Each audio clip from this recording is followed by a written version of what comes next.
Graça e paz, meus irmãos, que desde já o Senhor esteja abençoando a vida de cada um de nós.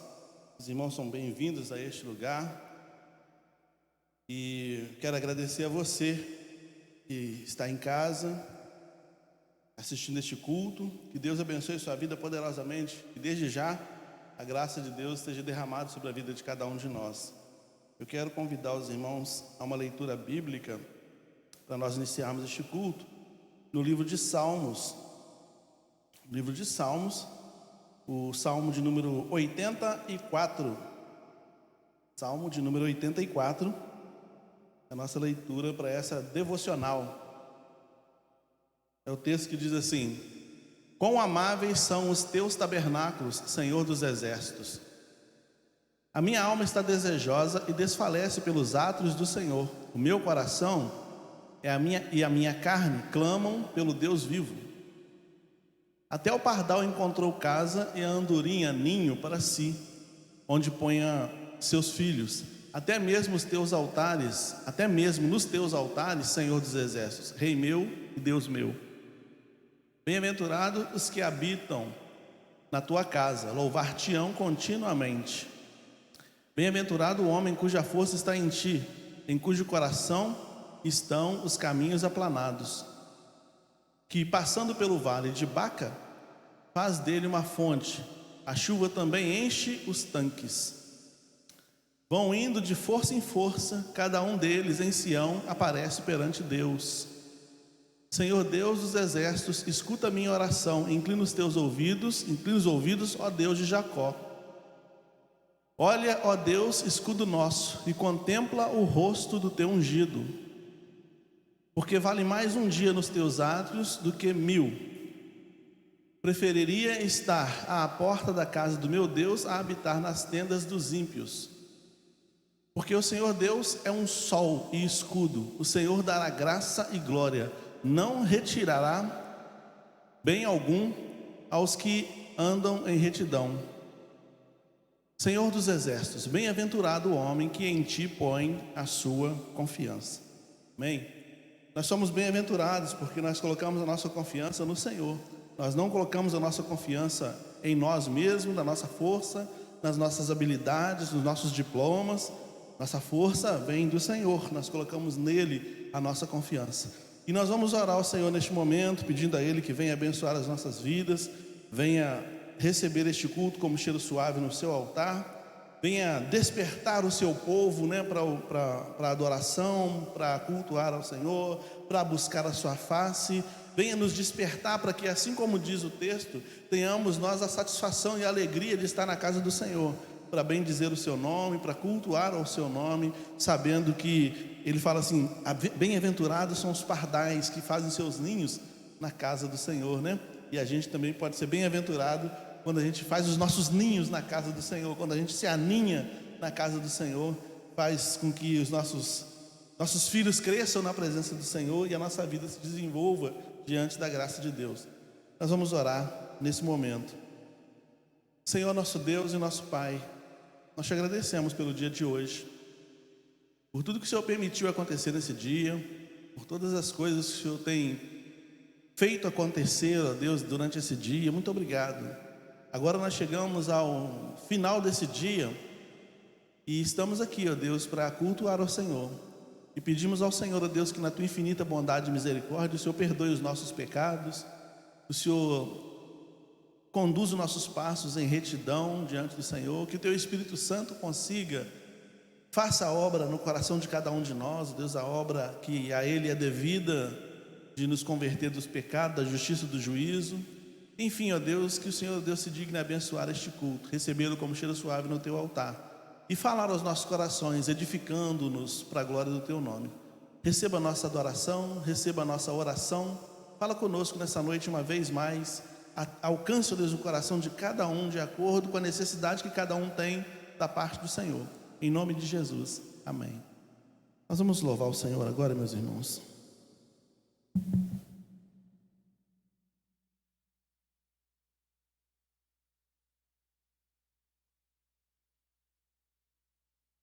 A palavra de Deus diz: aclame ao Senhor, Aclame ao Senhor, outro igual não há. Nós temos o privilégio de sermos adoradores do único e verdadeiro Deus.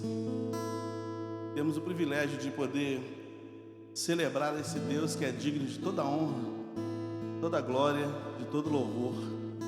Aclame ao Senhor. À medida que nós aclamamos ao Senhor, nós louvamos ao Senhor, dos altos céus nós recebemos poderosas bênçãos.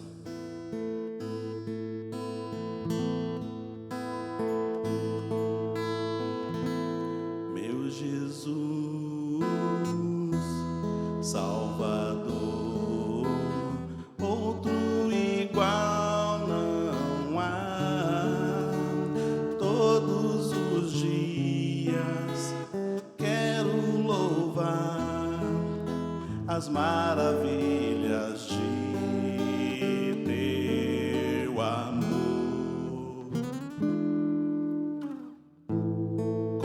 Consolo, abrigo, força e refúgio é o Senhor. Com todo o meu ser, com tudo que sou, sempre te adorarei.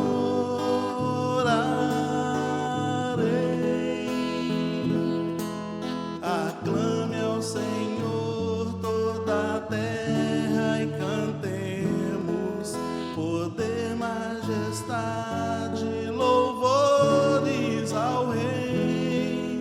Montanhas se prostram e rujam os mares ao som de teu nome. Alegre te louvo por teus grandes feitos, firmado estarei, sempre te amarei. Incomparáveis são tuas promessas pra mim.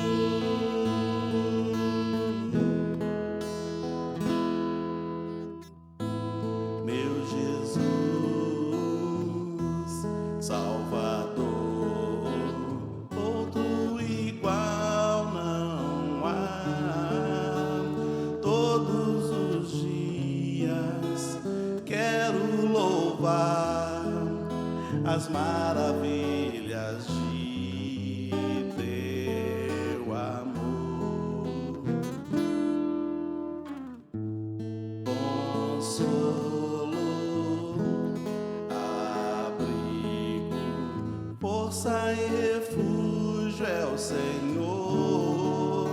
Com todo o meu ser, com tudo que sou, sempre te adorarei.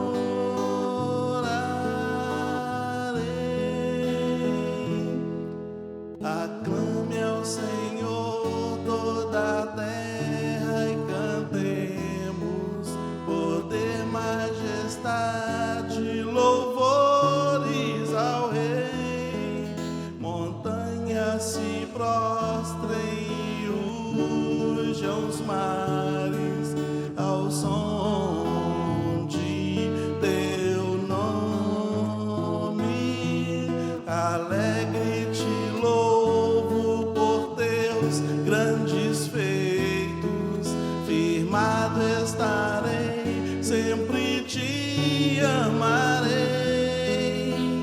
Incomparáveis são tuas promessas, incomparáveis são tuas promessas, incomparáveis são tuas promessas pra mim.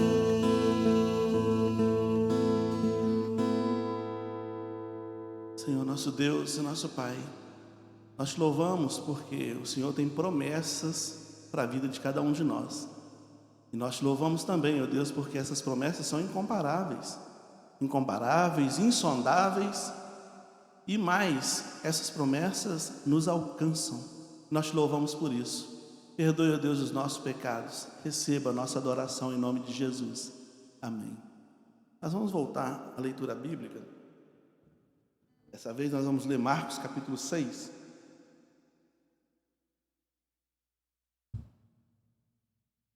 Marcos capítulo 6, versículo 14 até o 29, é o texto da nossa meditação nessa noite. Marcos 6, 14 a 29. Onde diz assim: E ouviu isto o rei Herodes, porque o seu nome se tornara notório, e disse: João, o que batizava, ressuscitou dentre os mortos, e por isso essas maravilhas operam nele. Outros diziam: é Elias. E diziam outros: é um profeta, ou como um dos profetas. Herodes, porém, ouvindo isso, disse: este é João, ao qual eu degolei, ressuscitou dentre os mortos. Porquanto o mesmo Herodes mandara prender a João e encerrá-lo amarrado no cárcere por causa de Herodias, mulher de Filipe, seu irmão, porquanto tinha casado com ela. Pois João dizia a Herodes: não te é lícito possuir a mulher de João, do teu irmão. E Herodias espiava e queria matá-lo, mas não podia, porque Herodes temia a João, sabendo que era homem justo e santo, guardava-o com segurança, e fazia muitas coisas atendendo e de boa mente o ouvia.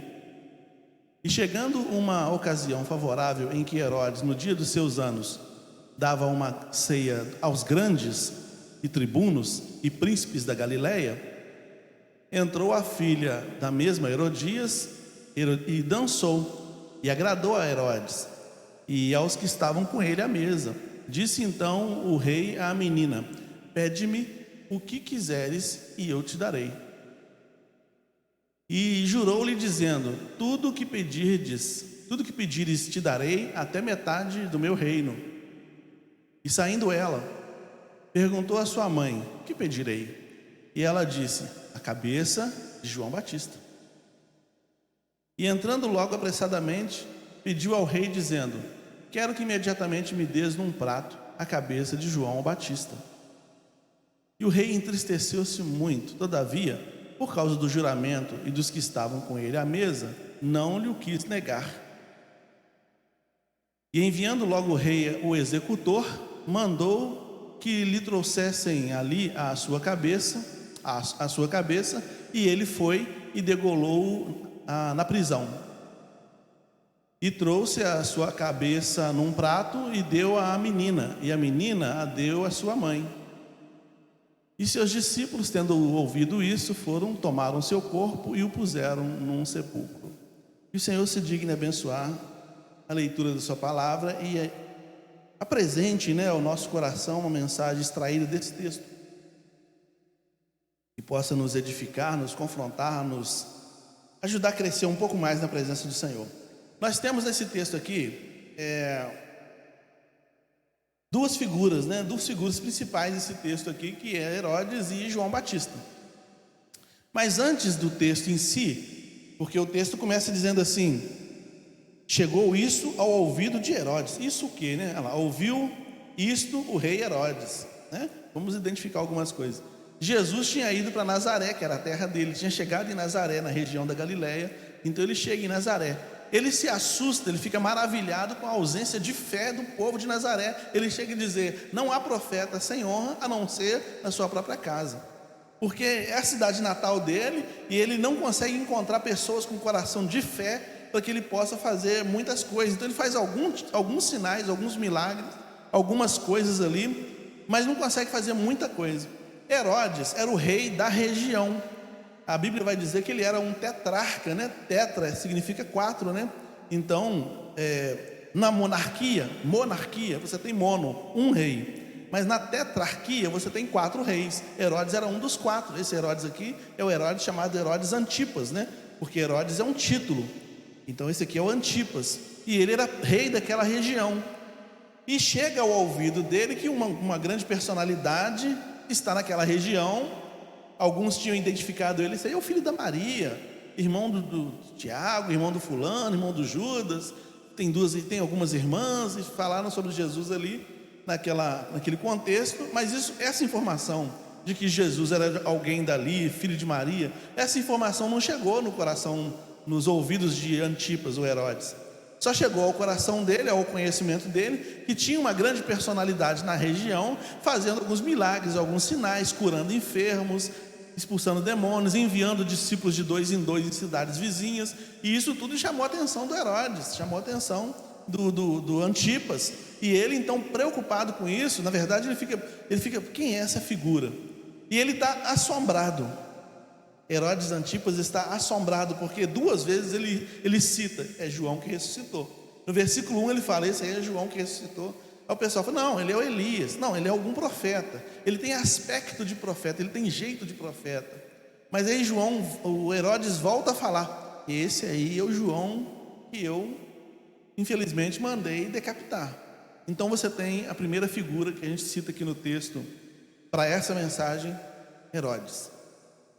E nesse momento se encontra um tanto quanto angustiado, mas a princípio a gente vê os títulos de Herodes, né? A gente viu que Herodes era um rei, e a gente viu que o acontecimento da morte de João se dá no seu aniversário. A Bíblia diz assim que ele convidou todas as pessoas ricas, famosas, os magistrados, as pessoas que tinham vultos na sociedade para participarem do seu almoço, do seu aniversário. Então, Herodes era um homem bem conceituado, era um homem rico. Herodes tinha boas comidas diante de si, tinha boa roupa, túnicas de linho, uma coisa muito fina, muito chique. Ele se vestia bem, ele comia bem, ele tinha boas companhias. Ele era um homem urbano, era um homem da cidade, era um homem dos grandes centros, dos bigodais, da nata da sociedade. Esse era Herodes. Por outro lado, a gente tem João, o Batista. João, o Batista, não se vestia bem, ele se vestia mal. Era uma pele de camelo jogada por cima do corpo, feita como se fosse uma túnica, um cinto amarrado. Essa era a roupa dele, não tinha nenhum tipo de indumentária, uma vestimenta que chamasse a atenção quando ele passasse na rua, como acontecia com os fariseus, ou como acontecia com Herodes quando passava nas suas carruagens. Mas João tinha uma roupa rústica. João tinha uma vida rústica, uma vida bucólica, uma vida do campo. João era um homem do campo. João era um homem que vivia da agricultura. E ele bebia mel, o alimento dele era mel e gafanhoto. Era um tipo de alimentação muito rústica, né? Gafanhoto e mel, era essa a alimentação do João. Então ele não tinha diante de si pratos finos para se alimentar. Ele não tinha sobre si roupas finas como indumentária. Ele não tinha companhias finas como Herodes, porque João morava no deserto, morava em regiões desérticas, né? Alguns vão dizer que havia grupos que moravam em regiões mais desérticas. Por exemplo, os essênios, né? Essênios era um grupo que morava em regiões desérticas, fazia o banho da purificação como João, vestia roupas rústicas e alimentação, uma dieta severa como a dieta de João, vivia da agricultura, que eles tinham os kibbutz, né? Que eram plantações, eles viviam disso, uma vida agrária, e eles aguardavam o mestre da justiça, eles aguardavam o Messias, que eles chamavam esse Messias de um mestre da justiça. E João é esse profeta que vem no ministério profético, no rigor profético, para pavimentar o caminho do Messias. Enquanto Herodes era rei, João não era rei. Perguntaram para João em algum momento: você é o Messias? Ele fala: não sou. Quem é você? Ele fala: eu sou a voz que clama no deserto. Eu sou a voz que clama no deserto. Eu não sou o Messias. Então, enquanto Herodes era o rei, João não era o rei, mas anunciava o rei dos reis. Ele anunciava o rei que era maior do que Herodes. Mas embora João anunciasse o rei que era e é maior do que Herodes, ele ainda assim respeitava o Herodes. A força política de Herodes era respeitada, afinal de contas isso é bíblico, né? Romanos 13 vai dizer que as autoridades constituídas só o foram constituídas com a permissão de Deus. E é a mesma fala de Jesus diante de Pilatos, quando Pilatos fala para ele: você não percebe que eu tenho poder para te soltar? E Jesus fala para Pilatos: nenhum poder te seria dado se não fosse dado do alto.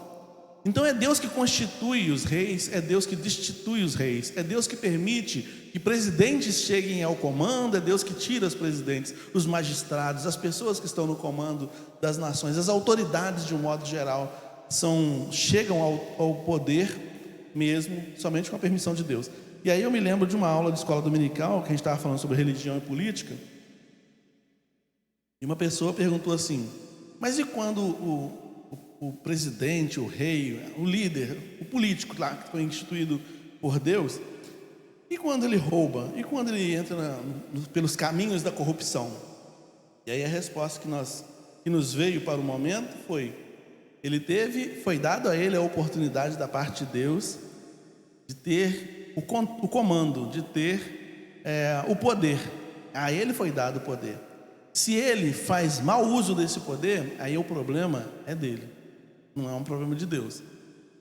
Tudo que nos foi dado, tudo que chega até nós é uma oportunidade que Deus nos dá. Seja poder, seja ser pai, seja ser mãe, seja ser funcionário de algum lugar, seja ser proprietário de uma empresa.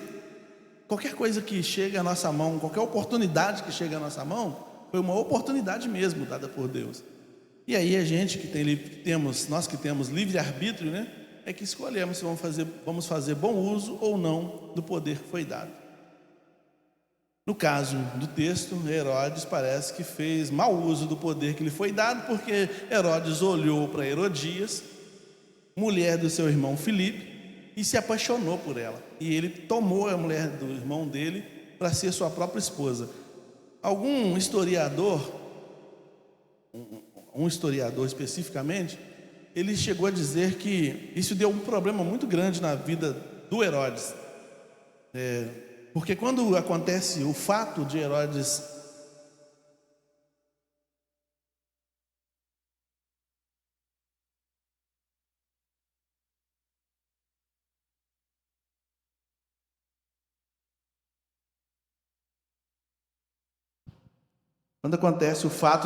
se casar com a sua cunhada, o pai da mulher fica muito bravo com Herodes, fica bastante chateado com Herodes, e ele manda uma guarnição, né? Ele também era rei em algum lugar, ele manda uma guarnição para pegar Herodes, e tem conflito entre o exército de Herodes e o exército de seu sogro, né? Agora, né? E acaba dando problema, e acaba que o exército do Herodes, os soldados do Herodes são dizimados mesmo pela coroa do sogro, né? Agora sogro dele. Mas Herodes insiste naquilo e permanece com aquela mulher. Então Herodes, ele faz um mau uso do poder que tem, porque ele toma a esposa do seu irmão para ser a sua própria esposa. E no dia do aniversário dele, então, é uma grande festa. Ele convida todos os políticos, ele convida as pessoas, as autoridades locais para estarem ali com ele. Ele convida todas as autoridades locais para estarem com ele ali, para festejarem com ele seu aniversário. E Herodias, a mulher, ela tinha uma filha. E essa filha, então, ela faz uma dança diante do Herodes. Era muito comum isso, a apresentação das odaliscas, das mulheres que dançavam, e eram danças sensuais, eram danças muito sensuais. Tão sensual que Herodes ficou muito encantado com aquela menina, ele queria aquela menina. Eu quero essa menina. E era a afilhada dele. Enteada dele, na verdade, agora, né? Eu quero essa menina. E ele ficou louco com ela. E diante de todo aquele pessoal da política ali, aquele pessoal graúdo ali, Herodes faz uma promessa para ela, ou dá uma carta branca para ela.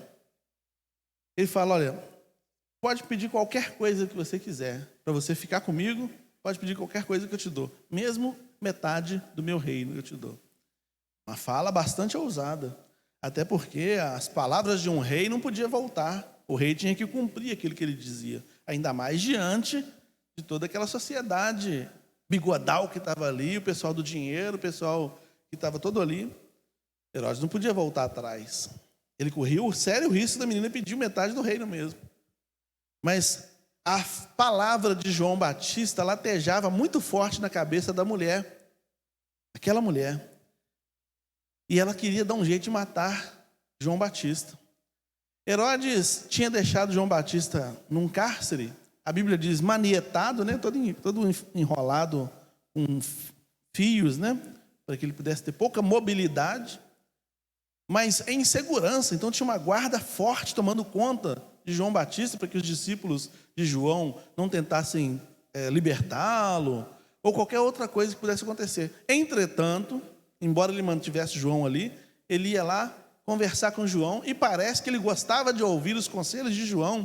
Ele tinha João em alta conta, né? Apesar disso tudo, ele tinha João em alta conta, ele favorecia João, ele ajudava João, ele atendia aos pedidos de João, mas ele não podia soltar João, porque a mulher que ele estava, a mulher com quem ele tinha se casado, odiava o João, e ele ia ter um problema conjugal se ele soltasse o João. Então, por ele ficava nesse jogo de meio de campo, aqui e ali, não podia fazer nada com João, mas também não queria ofender a esposa, e ficava naquela, desse jeito.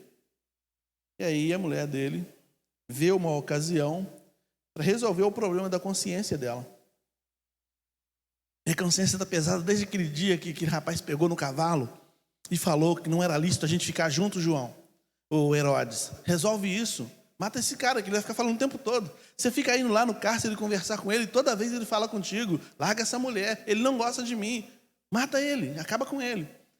Mas Herodes não tinha coragem de fazer isso. Até chegar esse dia. Talvez com bastante vinho na cabeça, talvez com bastante encantamento na mente. A Bíblia diz que, lá em Oséias 4:11, põe para mim, por favor, jovem.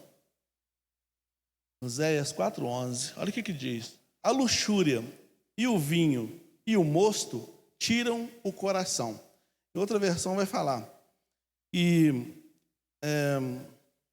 a sensualidade, o vinho e o mosto roubam o juízo.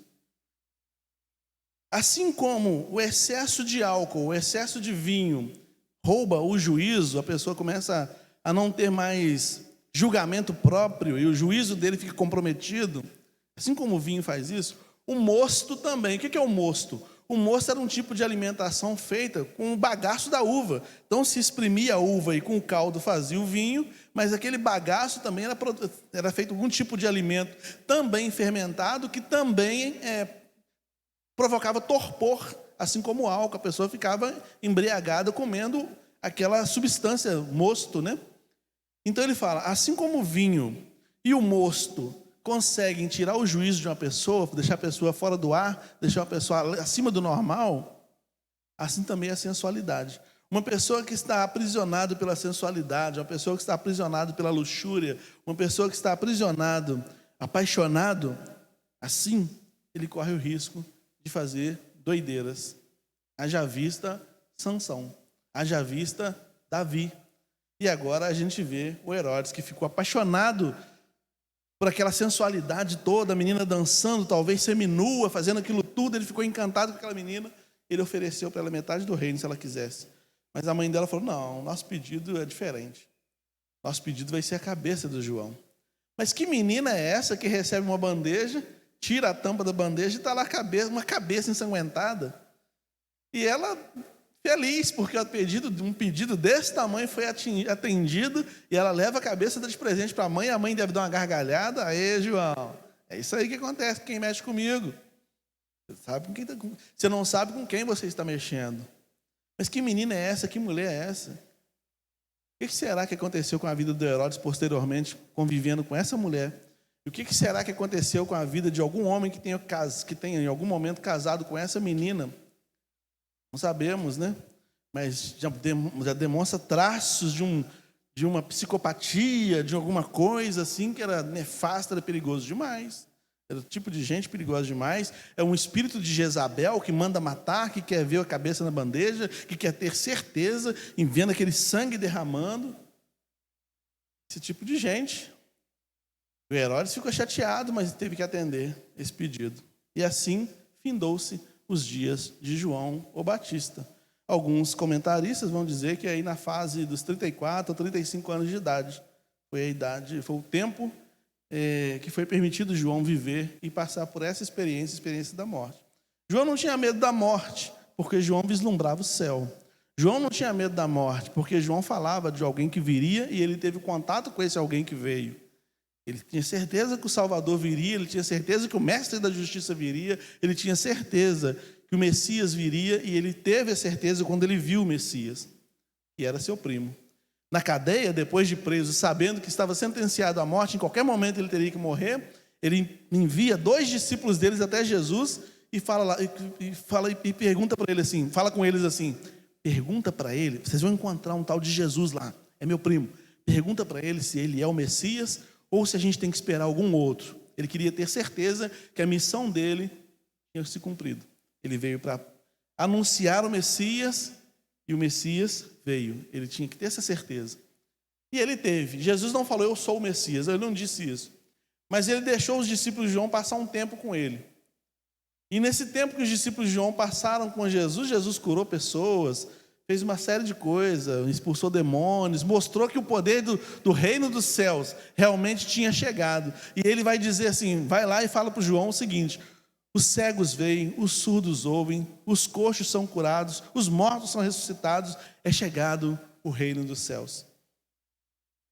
E aí os discípulos voltam até João, e João então agora pode esperar chegar tranquilamente à sua morte, porque o Messias anunciado por ele já havia chegado. E a morte de João chegou.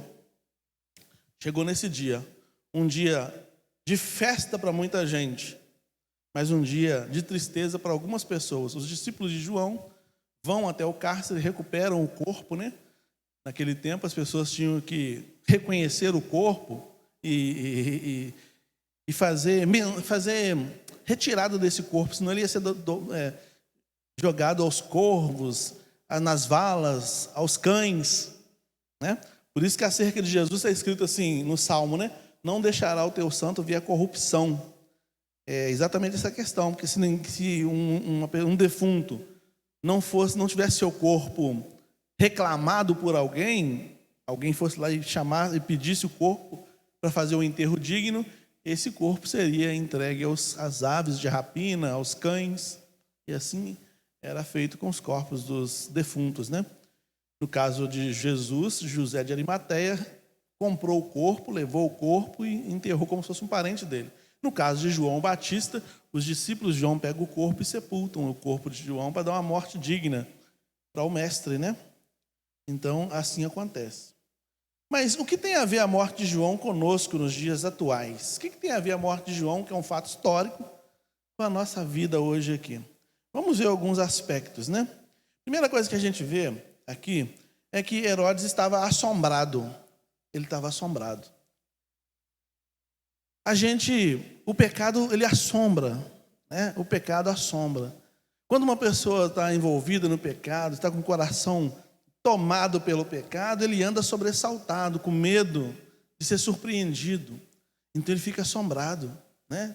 Fica assombrado.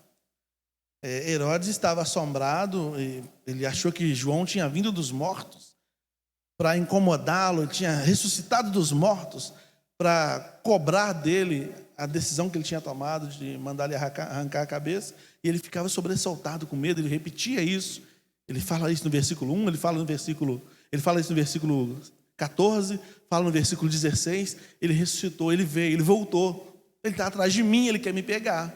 Herodes estava assombrado. O pecado faz isso, porque o pecado, ele invoca forças das trevas, ele invoca elementos trevosos, ele invoca entidades trevosas, ele dá legalidade, ele chama para a vida do pecador a presença do mal.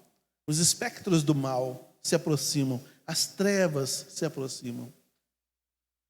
Por isso, lá em Efésios 4, Paulo vai dizer assim: levanta tu que dormes, desperta tu que dormes, levanta-te dentre os mortos e Cristo te esclarecerá.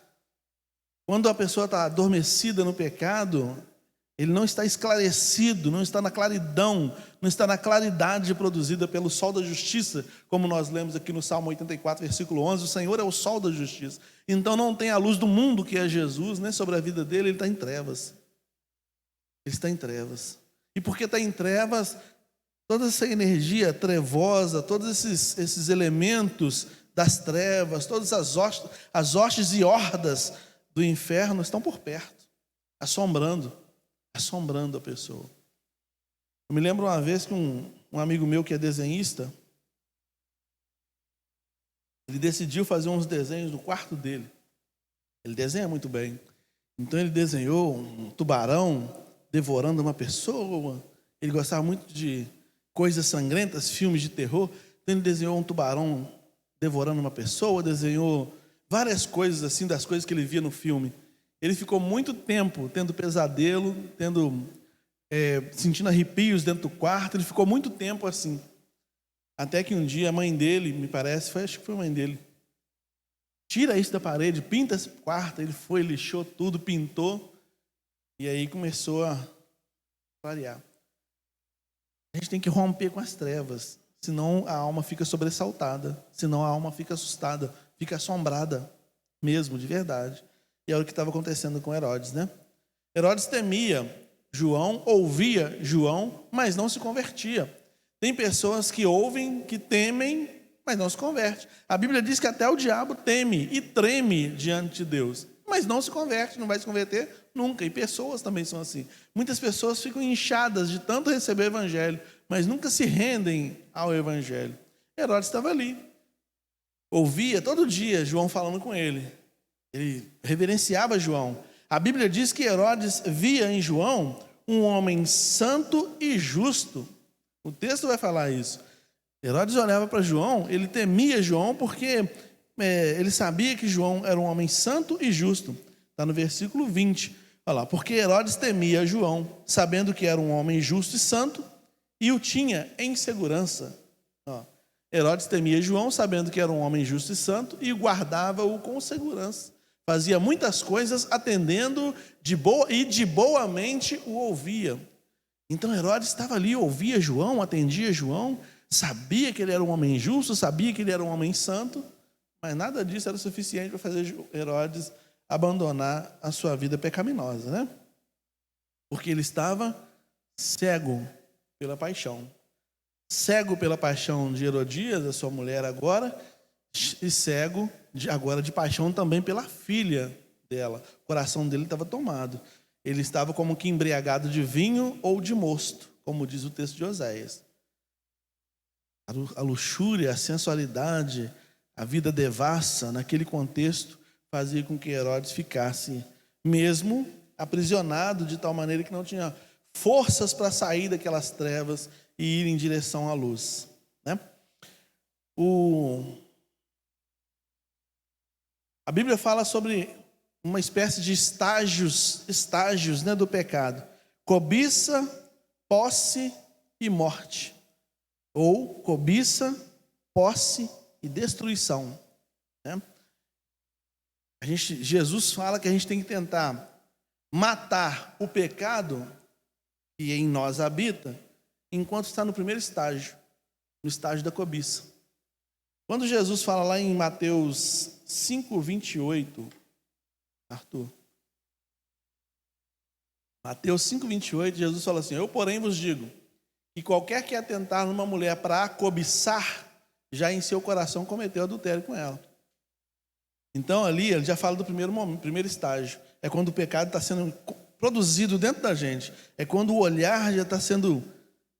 A Bíblia diz que vem pelo olhar, né? Tiago vai falar isso. Então cobiçou, começou a cobiçar, já começa a vir aqui. E Tiago vai dar sequência a isso. Ele fala: o pecado começa assim: olhou, gostou, tomou posse, e aí vem a morte. O pecado está consumado e vem a morte. Aí Jesus já vai falar ali: olha, corta agora.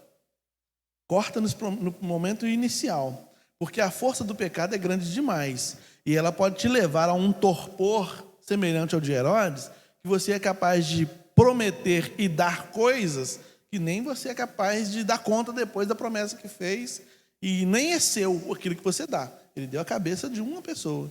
Ele falou, dou meu reino. Mas a menina falou, não é o reino, eu quero a cabeça. Então ele deu a cabeça de uma outra pessoa.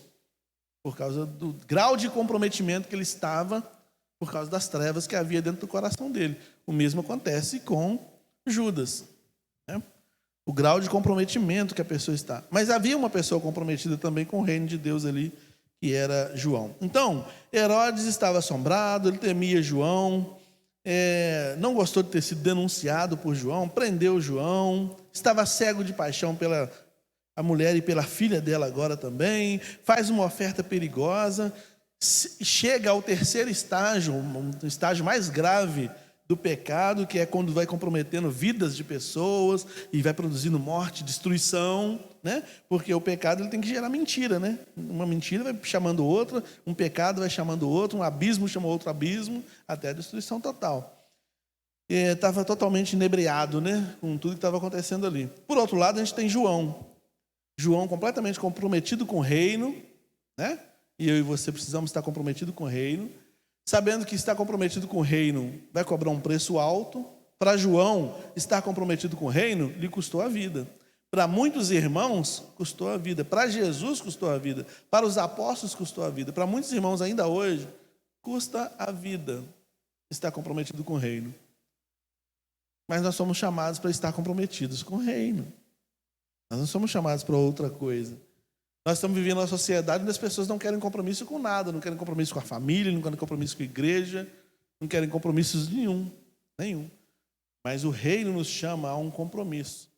E o compromisso nosso com o reino nos leva a outros compromissos também.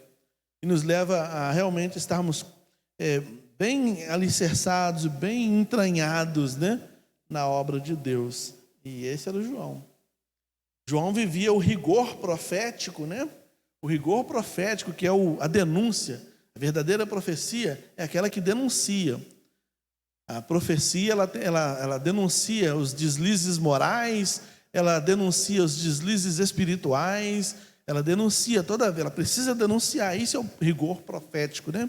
É quando ela fala para o rei, fala para o presidente, fala para a rainha, fala para o deputado, fala para todo mundo, está errado.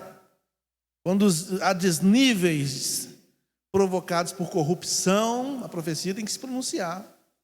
Quando há deslizes e desvios morais, a profecia tem que se pronunciar. O profeta tem que se pronunciar, né? Esse é o rigor profético. E era isso que João fez. Ele falou que você está fazendo está errado. Mas eu vou te prender. Pode me prender, mas está errado. Mas eu posso te matar. Você pode me matar, mas está errado. E isso ficava latejando na cabeça do Herodes e da mulher.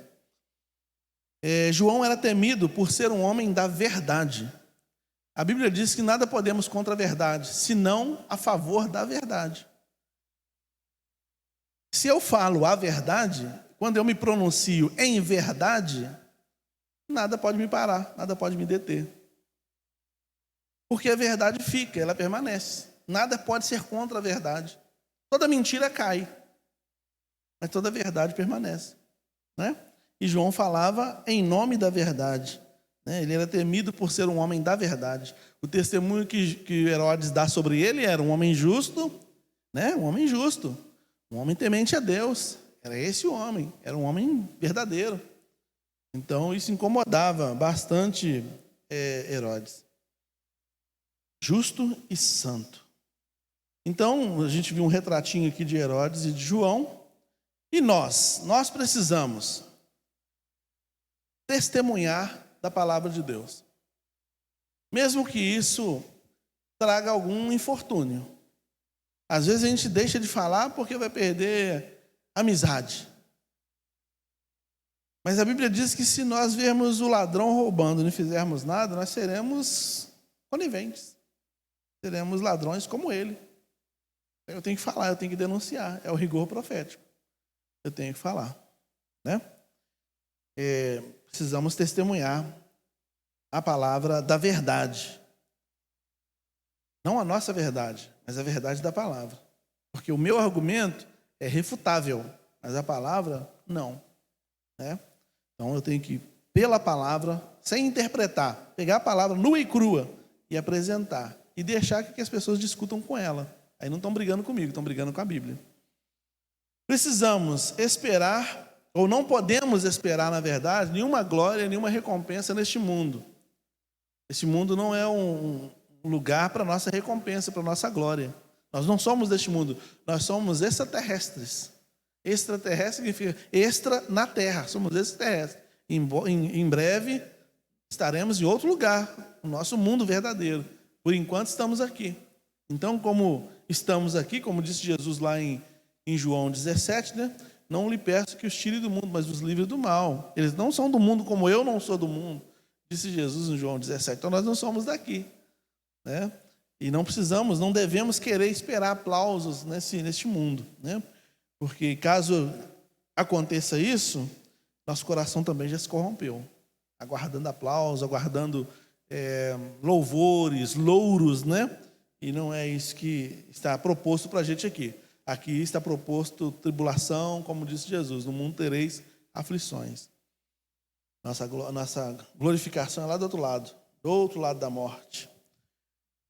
Outra coisa que nós precisamos fazer é anunciar, mesmo que aparentemente a pessoa não esteja ouvindo, né?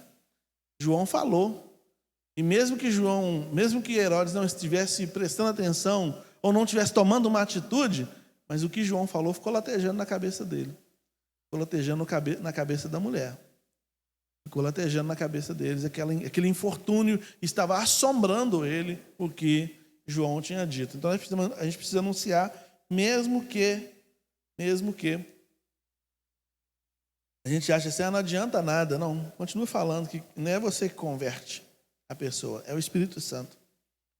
A vida de João e de Herodes eram opostas, né? Um é simples, tranquilo, com a vida modesta, o outro cheio de pompas e circunstâncias. Um cobicioso e o outro contente. Contente é quando a pessoa se contém, né? Quando ela está feliz, está tranquila, em paz com aquilo que tem. Estou contente, para mim está bom assim. Esse era o João. E o outro era cobicioso, queria mais. Eu quero a mulher do meu irmão, eu quero a filha da mulher do meu irmão, eu quero os reinos, eu quero tudo.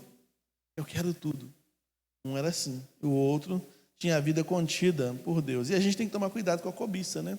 Como nós lemos aqui em Mateus 5:28, temos que tomar cuidado com a cobiça. Tiago 1, 14 e 15 Tiago 1, 14 e 15 faz um paralelo com a fala de Jesus. Ele diz assim, mas cada um é tentado quando é atraído e engodado pela sua própria concupiscência, sua própria ganância, né? Sua própria cobiça. Depois, havendo essa cobiça concedido, dá à luz o pecado. E o pecado, sendo consumado, gera morte. Então, começa com desejo, começa com aproximação. O próximo passo é uma aproximação, é a posse e a morte, a destruição. Então, a gente tem que tomar cuidado com as coisas que a gente cobiça, né? Com as coisas que a gente almeja. Pelas vias que a gente vai até aquilo que a gente almeja, né? Que podem ser perigosas demais. Laços terríveis, né? Que podem nos aprisionar. E a gente precisa, como João aqui, o texto fala que João era justo e santo, precisamos permitir que a justiça e a santidade alcancem nosso coração de uma maneira firme, quando nós fortalecermos o homem espiritual e assim enfraquecermos a carne. Porque, na verdade, a gente sabe que o que em nós cobiça, o que em nós dá acesso ao pecado, é a carne, é a fragilidade humana. A fragilidade humana. A palavra que aparece para cobiça é concupiscência, que quer dizer desejo desenfreado, ou seja, um desejo que nunca tem fim. E aí você tem o Herodes querendo a mulher, o Herodes querendo a filha da mulher, o Herodes querendo tudo, o Herodes quer. É uma cobiça, é uma concupiscência mesmo, que estava instalado no coração dele. Esse tipo de coisa que é próprio da natureza carnal só pode ser freado quando a natureza espiritual é bem alimentada. Então, quando o homem espiritual em mim cresce, fica bem alimentado, fica robusto, então ele amordaça o homem carnal. Ele refreia. Assim é o meu estado de homem carnal. É isso que tem a ver a morte de João Batista conosco, né? É isso que tem a ver. alguém que era contente, não era cobicioso, era comprometido, era justo e santo, tinha um rigor profético, e em tudo isso, trouxe um bom testemunho de João até os nossos dias, e nos leva também a sermos constrangidos, a sermos também profetas e sermos também, como é que eu vou dizer? Termos a mesma inclinação, a mesma habilidade, a mesma disposição de João. Amém? Que o Senhor nos abençoe e nos guarde, que o Senhor nos ajude a que a sua palavra alcance os nossos corações, faça nele morada e assim possa nos conduzir realmente a cumprir essa palavra para a glória do nome do Senhor. Sejamos nós, João Batista, repudiemos nós qualquer tipo de Herodes que possa estar brotando dentro dos nossos corações. Vamos orar. Senhor, muito obrigado pela tua palavra, lida e explanada, apesar da fragilidade do teu servo, mas que o teu Espírito Santo, ó Deus, possa traduzir no coração de cada um de nós de acordo com o teu propósito. Perdoe, ó Deus, os nossos pecados, leve-nos em paz para os nossos lares, que a tua paz repouse sobre o coração de cada um que aqui está e no cada lar, ó Deus, assistindo a este culto. Em nome de Jesus. Amém. Deus nos abençoe, meus irmãos. Chegamos ao final deste culto. Nós vamos passar por um momento de oração agora. Que Deus possa abençoar poderosamente a vida de cada um dos irmãos.